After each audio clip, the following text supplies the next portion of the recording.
The American League East. The Orioles have 59 losses.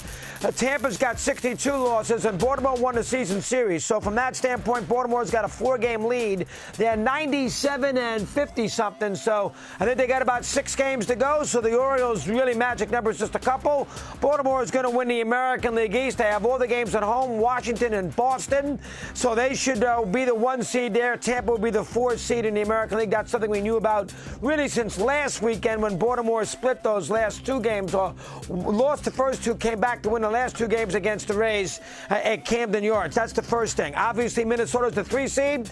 We know they're going to play the 6-seeded team in the American League as far as the wild card setting is concerned. Looks like Toronto's in good shape. They've had a good road trip, and they played well lately. They won 3 in a row against the Red Sox too late in those series against Boston. Then they went on the road, beat the Yankees 2 out of 3, and then they beat Tampa 2 out of 3.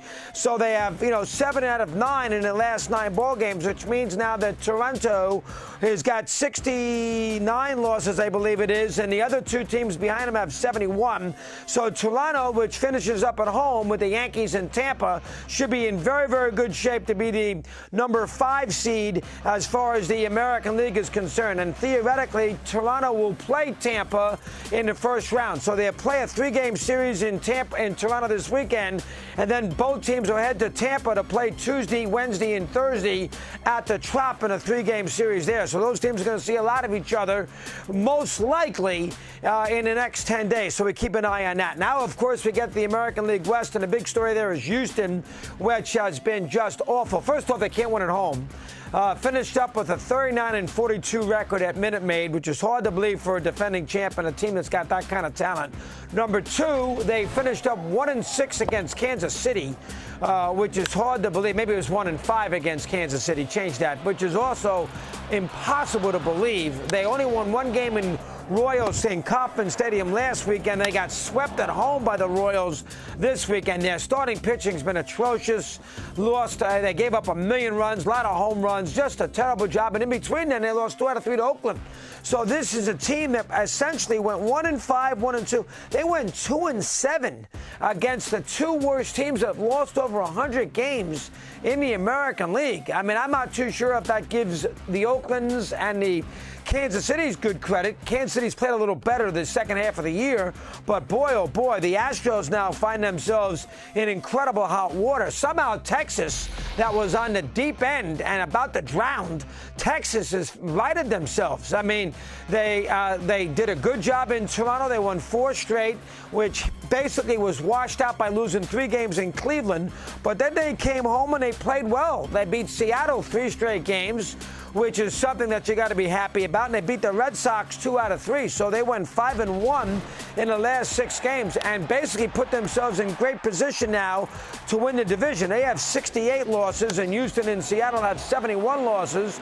And although Texas opens up or finishes up on the West Coast, Anaheim and Seattle, I mean, they should hold on and win this division.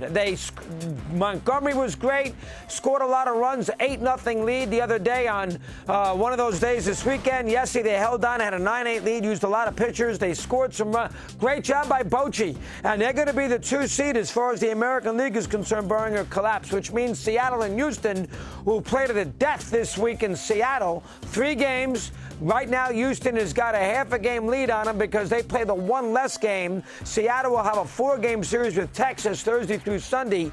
Houston will finish up the season in Arizona, which won't be easy, against the Diamondbacks. So a very tough road to hoe for the Astros. They do have the 3rd best road record in baseball, which is something that they can hold their hat on. But boy, oh boy, they've been awful. Let's see how they do it now against the Mariners this weekend. Castillo and Verlander tonight. Obviously, Javier and Valdez will pitch for Houston the next 2 days, too. The American League, which doesn't have the Yankees, which doesn't have the Red Sox, boy, not having Houston in the postseason would be quite interesting as far as next week is concerned. We'll keep an eye on that. That's where we stand. So it looks like Texas will be the 2 seed at the moment, and Houston and Seattle will play for the spot, the 6th seed, which then would go to Minnesota to play a 3-game series next week at Target. So that's what we have going on in the American League. In the NL, the Braves haven't clinched the top slot yet, but they get it. They had the tiebreak against the Dodgers, too. LA will be the 2 seed. So, the Braves 1 and the Dodgers 2. Obviously, Obviously, Milwaukee needs a win. They'll be the 3 seed. And the Giants have been eliminated. They're done. So we can put them to rest. So right now, as far as the American, and Philadelphia is the 4 seed. So you got the 3 teams for the 2 slots. The Cubs, the Diamondbacks, and the Marlins. Now, right now, the Cubs have a game advantage over Miami. They're the 6th seed. Miami is the team that's looking outward, not in. Arizona, which won a big game yesterday against the Yankees. They play today against the Yankees at 1. And then they go to play the White Sox, a 3-game series in Chicago. Good job by baseball. They maneuvered with the schedule with the bad weather to have off days on different scenarios. But they'll play Tuesday, Wednesday, Thursday there in Chicago. And then the Diamondbacks will finish up with Houston. So Arizona does have 7 games left. A game this afternoon with the Yankees, which is very, very important. Right now, they have 73 losses. The Cubs have 74 losses, and Miami has 75 losses. Now, Miami will play the last 6 games on the road. Mets and Pirates. And the Mets have played competitively, and the Pirates scored 13 unanswered runs to beat the Reds on Saturday night, which finished them. So that's a good job by the Buccos, who have been pretty darn good here, really the whole year for them. So right now, the Marlins, and they have tiebreaker over the Cubs. The Marlins also have tiebreaker over Arizona, which is something to think about. And Arizona has tiebreaker over the Cubs. So the Cubs do not win any tiebreakers against these 2 teams. And the Cubs finish up with Atlanta and Milwaukee.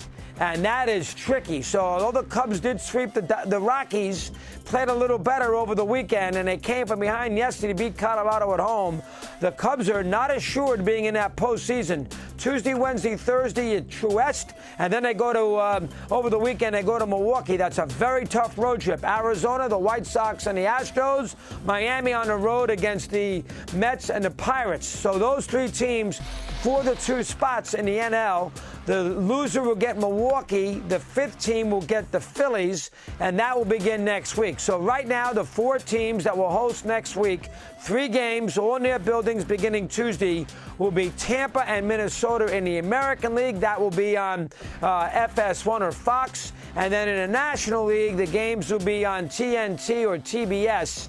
And those cities will be Philadelphia and Milwaukee. So that's what, and the Cubs, and we shall see the Marlins and the Diamondbacks. You got to figure the Diamondbacks, who got a 2-game lead on Miami, will get one of the spots. When the 7 games they got to play, but with the 3 in Chicago, you figure they get one of the spots. So I think it might come down to Cubs-Miami for that last 6th seed. And I give it to the Cubs, but their schedule's brutal, and they don't have tiebreaker.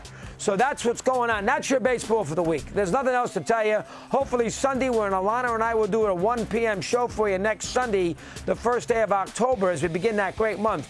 Hopefully there'll be something going on that we can put our finger on and have some fun with it. Remember, baseball next week, Sunday, will start at 3 o'clock all across the board. Postseason will start Tuesday. In those 4, I think there's only, I'm not sure where the games are. If there's 4 games Tuesday and there's a day off, I'm not sure how they work it. But the Tuesday is when the wild card starts in baseball. And right now, Cubs, Marlins, Diamondbacks, Astros, Mariners are the things you got to keep an eye on. That's where we begin. Busy afternoon, nice busy morning